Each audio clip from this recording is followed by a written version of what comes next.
بسم اللہ الرحمن الرحیم. معزز سامعین و ناظرین، آج ہماری خوش قسمتی ہے کہ یہاں ہارون آباد میں ہمارے پاس تشریف فرما ہے عالم اسلام کی عظیم صالح محقق شخصیت حضرت قبلہ پیر سائیں غلام رسول قاسمی صاحب دامہ لطفہ.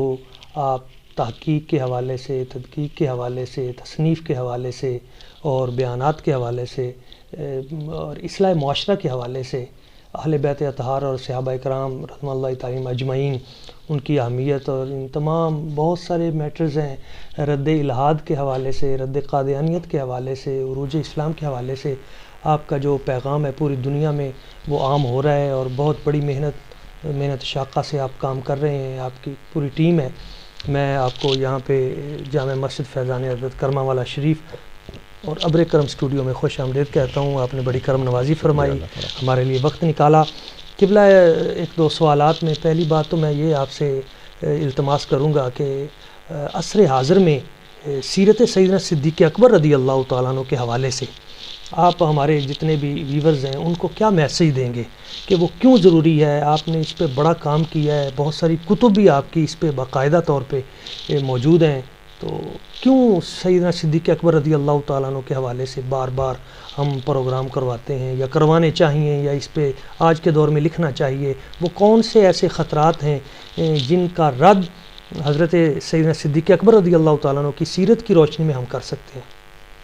بسم اللہ الرحمن الرحیم. محترم ڈاکٹر صاحب اور حاضرین ناظرین، گزارش یہ ہے کہ اسلام کا مزاج ایسا ہی ہے کہ جس شخصیت پر اعتراض ہوئے ہیں، لوگوں نے مخالفت کی ہے، ہمارے نبی کریم رؤوف الرحیم صلی اللہ علیہ وسلم نے انہی ہستیوں کا باقاعدہ ممبر پر بیٹھ کر دفاع کیا.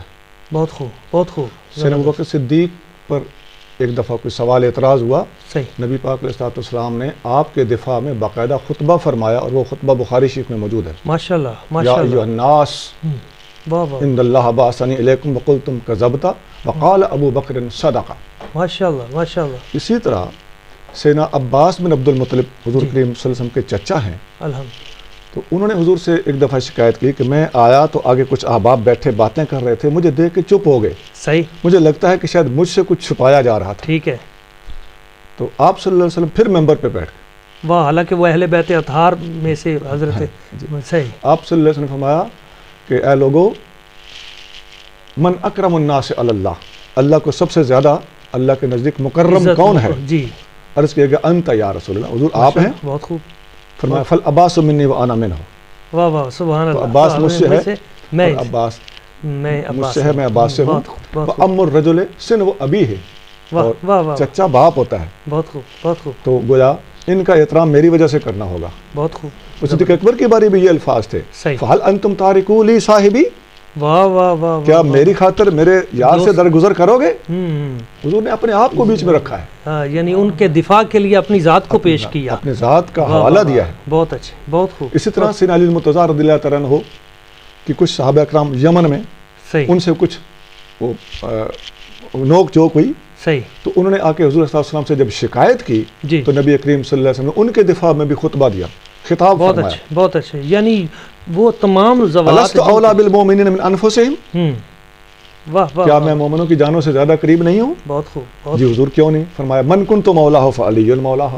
ہاں، وہاں پہ ان کا دفاع فرمایا. وہاں ان کا دفاع فرمایا. بہت خوب. جس کو مجھ سے محبت ہے اسے علی سے بھی محبت کرنی پڑے. زندہ باد. بہت اچھے، بہت اچھے. اس کی اور کئی مثالیں ہیں. سیدہ زہرا پاک، ان کے دفاع میں سیدنا مرتضیٰ کریم رضی اللہ تعالیٰ عنہ نے دوسری شادی کا ارادہ فرمایا تو آپ صلی اللہ علیہ وسلم اس وقت خطبہ ارشاد فرمایا. بہت واہ واہ واہ واہ. بہت اچھے، بہت. سیدنا علی مرتضیٰ رضی اللہ عنہ اس کے بعد پھر رک گئے، آپ نے اپنا ارادہ حضور کے حکم کے مطابق ترک فرما دیا. بہت اچھے. اس کی کئی اور مثالیں ہیں. جی جی. اسامہ بن زید رضی اللہ تعالیٰ عنہ کے دفاع میں حضور کا خطاب موجود. اچھا، واہ واہ. ان کو جب جنگ موتا کے شہداء کے بدلے کے لیے بھیجا جا رہا تھا، صحیح، کچھ صحابہ کرام نے مشورتاً عرض کیا یا رسول اللہ، یہ نوجوان ہیں، ان کو مہارت نہیں ہے ویسے جیسے آپ فرماتے ہیں. آپ نے خطبہ دے دیا. اچھا. آپ نے فرمایا اس کا والد زید بن حارثہ مجھے سب سے زیادہ پیارا ہے، جی حضور، اور یہ اس کے بعد مجھے سب سے زیادہ پیارا ہے. بہت خوب. یہ خطبہ آپ کا بخاری مسلم میں موجود ہے. واہ واہ، زبردست. چھوٹی کی کتابوں میں ہیں یہ باتیں. زندہ باد. بہت خوب. اور دیکھیں یہ بھی میں عرض کر دوں، یہ النبی اولیٰ بالمؤمنین من انفسہم. جی جی. یہ اس کے اگلے الفاظ آیت میں بھلا کیا ہے؟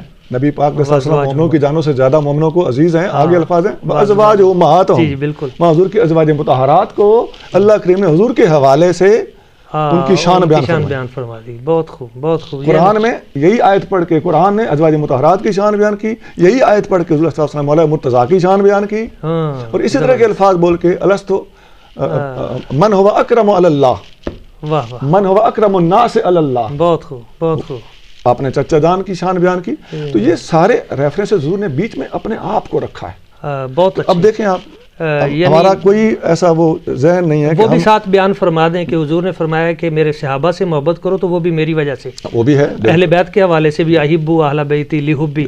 جی جی. تو جامع ترمذی میں حدیث ہے, دونوں حدیثیں جامع ترمذی میں ہے کہ اللہ اللہ فی اصحابی لا تتخذهم غرضا من بعدی ومن احبهم فبحبی احبهم. جس نے میرے صحابہ سے محبت کی اس کے دل میں میری محبت تھی تو میری محبت کی وجہ سے.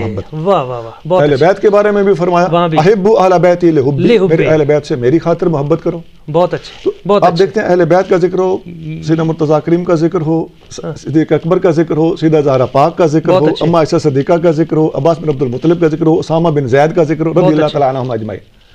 سنیوں نے سارے خطابات یکجا کیے ہوئے ہیں. آپ کی اس بات سے میں یہ سمجھا ہوں کہ مرکز محبت ذات مصطفیٰ ہے, جس کی نبی پاک صلی اللہ علیہ وسلم سے جس طرز میں نسبت ہوتی گئی ہم پہ اس نسبت کا حیا کرنا واجب لازم ہو گیا. یہ ایسا تو ہے ماحول میں بہت اچھا کہ اہل بیت کا ذکر کرو صحابہ کا نہ کرو, یہ ذہنیت آپ کو مل جائے گی. یہ کہیں نہیں ہے کہ صحابہ کا ذکر کرو اہل بیت کا ذکر نہ کرو. اچھا, صحابہ کا ذکر کرنے والے کبھی اہل بیت کے ذکر کی نفی نہیں کرتے. ابھی آپ نے سنا نا. ہاں جی جی. ایسے ہم اکٹھا کرنا چاہتے ہیں, یہی ضرورت. اور ایک ذہن یہ ہے کہ صرف اہل بیت کا ذکر کرو. آپ ایمانداری سے سوچ لیں, ہمارے ہاں ابھی میں نے اہل بیت کی شان میں جتنی حدیثیں سنائی, صحابہ کی شان میں جتنی حدیثیں سنائی, کسی کی شان میں کوئی بخل نظر نہیں آئے گا.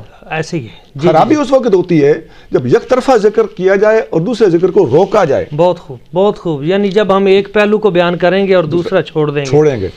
یہ تو کسی صدیق اکبر رضی اللہ تعالیٰ ہو, اس وقت آپ نیٹ پہ دیکھتے ہیں نا, ان کے خلاف طرح طرح کی باتیں بنائی گئی. تو حضور صلی اللہ علیہ وسلم کا طریقہ تھا کہ جس پیارے کا سے کوئی اختلاف کرتا تھا یا کوئی اس پر مخالفت کرتا تھا اس کا دفاع فرماتے تھے. ہم اسی سنت مصطفیٰ صلی اللہ علیہ وسلم پہ عمل کرتے ہوئے صدیق اکبر کی شان کا دفاع کرنے کے لیے کمر بستہ. بہت اچھا. ہونا چاہیے, سب ہر مسلمان کو ہونا چاہیے. اور اسی میں اتحاد امت بھی اسی میں شامل ہے. اسی میں اتحاد امت جی جی جی. کہ اگر ہم اپنی اکابر جو عظیم ہستیاں ہیں, جو مقدسات ہیں, مطہرات ہیں, انہیں عزت کی نگاہ سے دیکھیں گے تو اسی میں ہی ہم سب کی بھلائی بھی ہے. اہل سنت و جماعت کے لفظ کے اندر اتحاد پوشیدہ ہے. جماعت صحابہ اور اہل بیت کو اکٹھا کرنے کی وجہ سے ہم اہل سنت و جماعت کہلاتے ہیں. بہت اچھے. بہت خوب بہت خوب بہت خوب.